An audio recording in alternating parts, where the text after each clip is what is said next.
welcome back to the 49ers First and 10 podcast presented by Cisco. I'm your host, Brianna McDonald, sitting down with 49ers team reporter, Lindsay Polaris. Today we're talking contract extensions. We've got 3 locked-in guys, also some updates from OTAs here at Levi Stadium.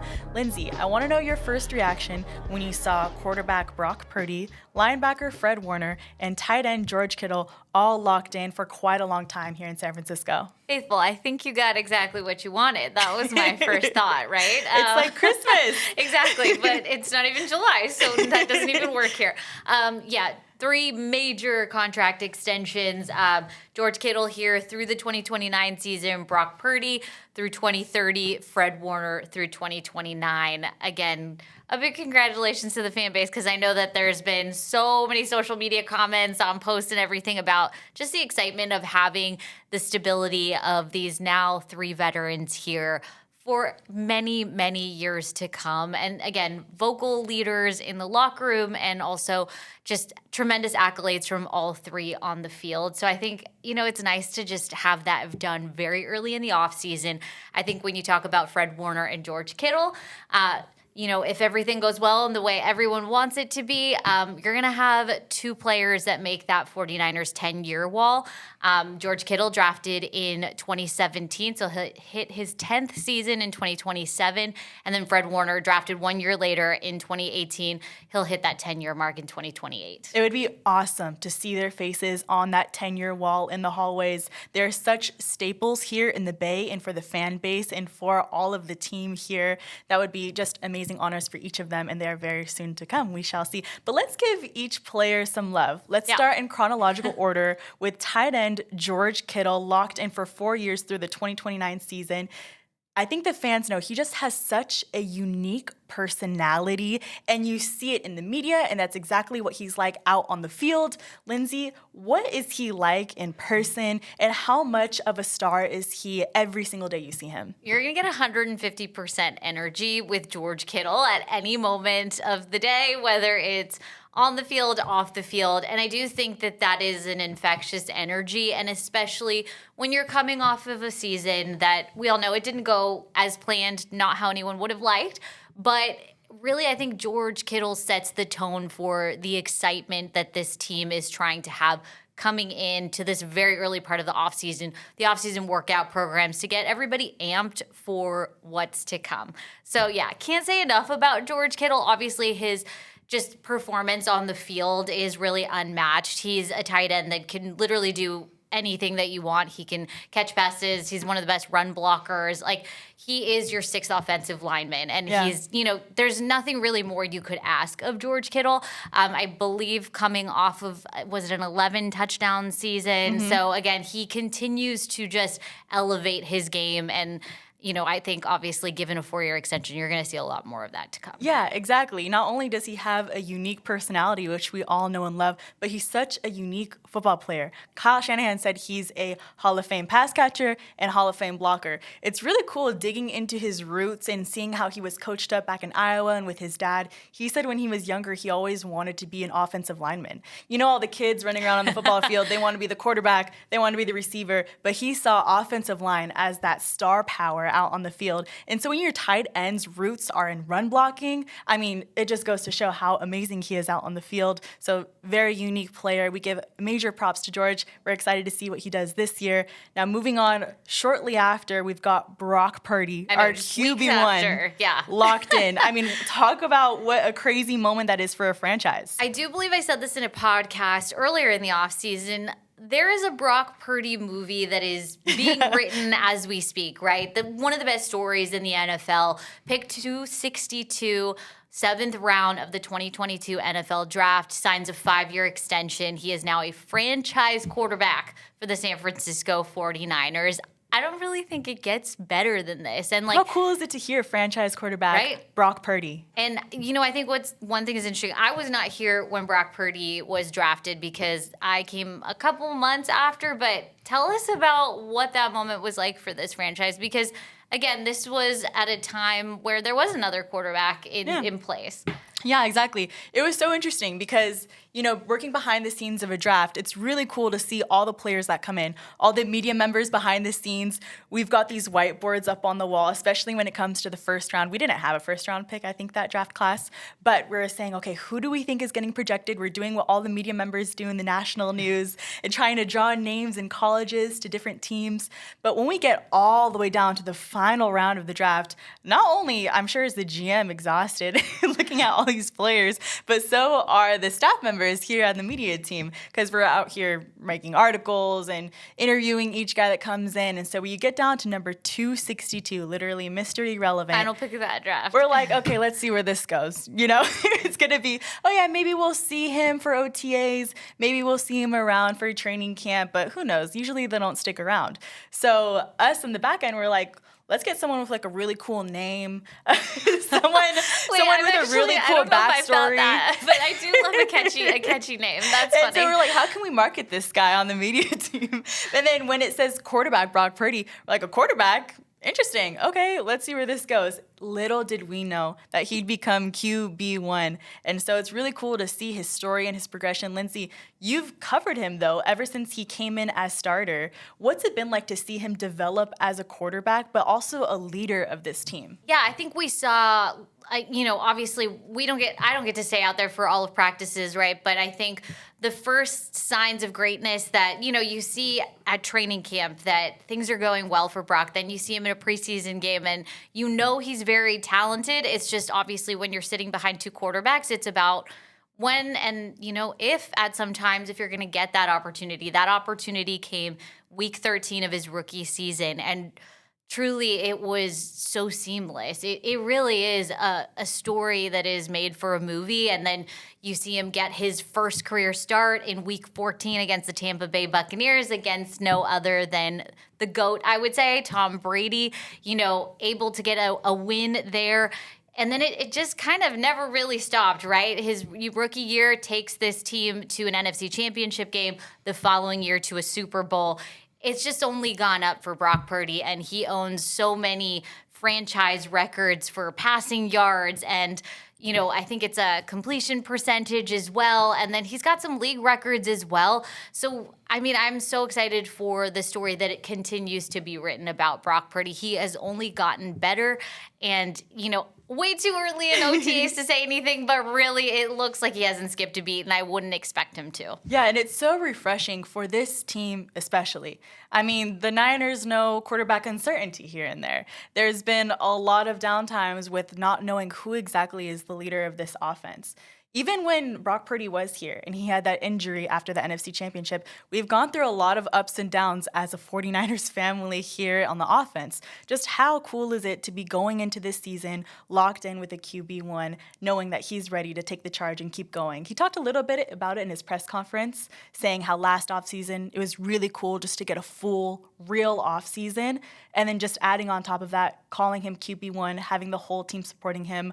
How refreshing is that for this franchise? He continues to grow in his role as a leader, right? And I think that comes with age, that comes with feeling comfortable. Obviously, that stability that a 5-year contract extension brings, I can only imagine that there's just security that I'm going to be here for a long time. I don't think anyone's ever questioned Brock Purdy's competitive edge or his commitment to this franchise. So I think it just really amplifies those things. And I think for the team, he has earned their respect long before this extension. And I think one of my favorite things Kyle Shanahan said was that they don't expect Brock Purdy to be doing anything different. He was he earned that contract extension because they deeply appreciate the leader that he is, and they don't need him to do anything different. They just need him to continue being Brock Purdy.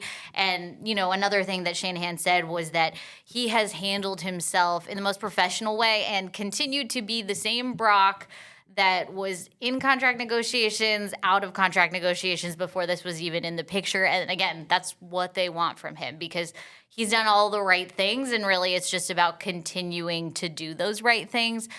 He's obviously young. It's great to have a quarterback that's in place to continue to be the franchise leader. And I think you're seeing that chemistry that's already been built. I think of Juwan Jennings that we saw at OTAs earlier this week, took on an expanded role in 2024 because of injuries. And you see how comfortable he is with Brock Purdy and how comfortable. Brock Purdy is with Jawan Jennings. There is trust there, and they haven't skipped a beat either. Like, that connection, undeniable on the field. And again, very early in OTAs, no pads. For some of the for 11-on-11 drills, there weren't even helmets on, but you see those interactions happening, and it just looks comfortable. Yeah, exactly. I think George talked about it too in his press conference during OTAs. It's really cool just to have the whole team all together during the offseason, especially this early in the offseason, not only because of the drills happening on the field, but he said they could go catch a movie after practice, they could go out on the golf field. So they're building that trust and those bonds that have been building over time. I can't wait to see it all come into flow where they're in that huddle on a game day. You're going to see it just grow and expand over the years. So Brock Purdy was simply given exactly what he deserved this offseason. So huge congratulations to our QB1. Now, literally, we talked about how fast Brock Purdy came after George Kittle. 2 days later. 2 days later, we got linebacker Fred Warner, also another contract extension. This was just like the cherry on top of it all. 3-year extension through the 2029 season. Lindsay, he's a respected player on and off the field, and he's so consistent. I think whenever I think about Fred Warner, those videos of him leading the huddle before every single game day pop into my head. I'm sure the faithful also resonate with those. Just talk about how consistent he is as a leader. I mean, vocal leader, that's Fred Warner, right? And I know I keep jumping to OTAs, and we are going to get that, Yes. but an anecdote to really illustrate this. Fred Warner, along with a number of other vets, taking on a little bit of a reduced role in that first OTA practice that I was able to attend on Thursday. So again, there's so many other practices that are closed to media, so take this with a grain of salt. But not practicing, but on the sidelines there, but actively coaching up all those young linebackers, including third-round pick linebacker Nick Martin. A lot of enthusiasm from those guys to be learning from Fred Warner because he's the gold standard, right? This is someone that was voted a unanimous All-Pro. That means across the board, everyone thought he deserved that All-Pro first-team nod. And that really just speaks to, the type of leader, the exact type of linebacker you want to become as a young player. You have somebody that he set the blueprint, right? So all you got to do is follow it, copy that work ethic, and just be a sponge, learn what you can from Fred Warner. And that's the type of player that you have on the field. Yeah, and for Fred Warner and also George Kittle, this isn't their first contract extension. So I think it just goes to show how much the organization values these two leaders. We talked about it at the top of the podcast, putting their face up on that 10-year wall. It's really cool to see how the team drafts these players, digs a lot deep into who they are as people, drafts them, develops them, and now they're stars, and not just the 49ers, but the entire league. They're the gold standard across linebackers, tight ends. I just want to know, what's been your favorite Fred Warner memory throughout all the years he's been here? He's been the skinny Fred Warner with the long hair coming out of the helmet. It's gotten even longer now. I wasn't here for those years. Yeah, but it's pretty cool to see how he's grown to be a leader of this defense. Yeah, I want to say, honestly, I loved the Fred Warner pick six. I remember where he collapses in the end zone. Yes, I think that might be the best Fred Warner play I've ever seen. I love how electrified Levi Stadium was, and it's just, I think interceptions are great, especially when they're by non-DBs, non-safeties. I love the rush forward too. It was great, and again, like you said, collapse in the end zone. Definitely just a hallmark Fred Warner play, I would say. Yeah, and talk about being the face of a franchise. You can never forget that time in Mexico City when he's running out with the flag. That was so cool for the Latino fan base also. Shout out to Fred Warner. Again, congratulations on his contract extension. Now, we've been talking a little bit here and there about OTAs, but let's dive a little bit deeper onto that first open practice that we got to see. It's phase 3 of OTAs, so no hard contact. Even George said it. It's hard to run block when you ain't got the pads on and you can't be hitting people, but it's still fun to be back out on the field and to be getting back into football. We're seeing 7-on-7 drills. We're seeing 9-on-7 drills. Helmet on, helmet off, it looks like. Yeah, from one open practice at this point, 11-on-11 drills didn't have helmets on, but then at some portions of position drills, individual drills, we did see helmets on. So it was a pretty big mix, especially during these practices. Media members and myself were allowed to watch all of it, but only record part of it. So what you're seeing on social media, just bits and pieces of that open portion of the workout. Okay. Okay, cool. Well, let's talk about what the energy is like on the field. If you're to take the fans out onto the field, what would you describe the vibe to them like? We're not hearing the pads crash, but how are the players feeling being back out here at the SAP Performance Facility? I mean, I don't think there's a better way to describe it than how Kittle said it. The vibes are immaculate. Immaculate. His words, not mine. So vibes are up, right? And I think that's really important. I think, obviously, this is an organization that has seen many a deep playoff run. You think about 21, 22, 23. You were at an NFC championship or better for 3 straight seasons. I think especially after that 2023 season, Kyle Shanahan also said this, the Super Bowl doesn't work out exactly how you want it to. And then that's mid-February, and you've got to turn around and get ready for the start of an off-season workout program just a number of weeks later, right? There's no way that your body's not tired. There's no way that there's a mental aspect too. And I can't even pretend to know what that is like. I'm not, suiting up every Sunday, but that's an aspect of it too. And given the longer off season, you had more of a recharge period. And I do think, one thing Kyle Shanahan really did emphasize that was an impressive thing and something he was really looking at his team to respond in the way they responded in the way he wanted to is that, the season ended early January. He had a talk with them and, really emphasized the importance of being present in Santa Clara for the start of this offseason workout program. And the team delivered, right? I think the number we've heard thrown around is 99% attendance for phase 1, and that's fantastic. And, a number of players, whether it's Brock, whether it's Fred, George, saying that really does make all the difference. It sets the tone for the type of offseason workout programs you want to have, and especially on a year where there was a decent amount of turnover, right? We saw a number of players leave in free agency. You do need that veteran leadership to show either the new faces, the rookies, because there were 11 draft picks and also a number of undrafted players added to the organization of how things are done around here. So I think it all feeds into, what the Niners wanted for this offseason, and it's on track. Is what I would say. It's really cool to see that manifest because Kyle Shanahan, when he sat the team down in January, obviously the season didn't end exactly how we hoped it to.